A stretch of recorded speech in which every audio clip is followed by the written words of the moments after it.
Bu proyektimizda оборудованияni o'ziga $100,000 dan oshuv mablag' sarflangan. Bu yerda nimalarga e'tibor berilgan, qanaqa ishlangan ma'lumot qiziq bo'lsa, videoni oxirigacha ko'ringlar. Sakin jamoasi bu proyektda 2 yildan oshuv ishlayapti.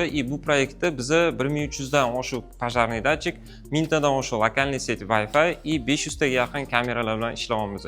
Bunaqa katta proyektlarda ishlayotganda e'tibor beriladigan jihatlari juda ham ko'p. Chunki proyekt qanchalik kattalashgan sari oxirida bu tizim qotmasdan, muammo bo'lmasdan har doim ishlab kelishi, stabil ishlash uchun o'ziga yarasha e'tibor beradigan taraflari bor.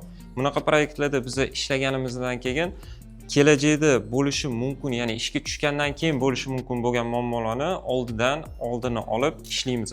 Bu proyektimizda biza to simmi fundamentidan boshlab turib bitgunicha qilib beryapmiz. Proyekt katta bo'ladimi, kichkina bo'ladimi, unga 100 ming yoki $1000 xarajat qilasizmi? Muhim bo'lgan bitta faktor bor. Bu proyektni bajarayotgan jamoa. Agar jamoada yetarlicha tajriba bo'lmasa, bu sizni pulingizdan tashqari asabingizni va vaqtingizni juda ham ko'p olib qo'yadi. Biz Sakin jamoasi 10 yildan beri kichkina katta proyektlarda yetarlicha tajribaga ega bo'lganmiz. Agar sizlarga vaqtingiz, asabingiz va cho'ntagingiz qadrli bo'ladigan bo'lsa, bizga bepul konsultatsiyaga yoki smetaga murojaat qilsanglar bo'ladi.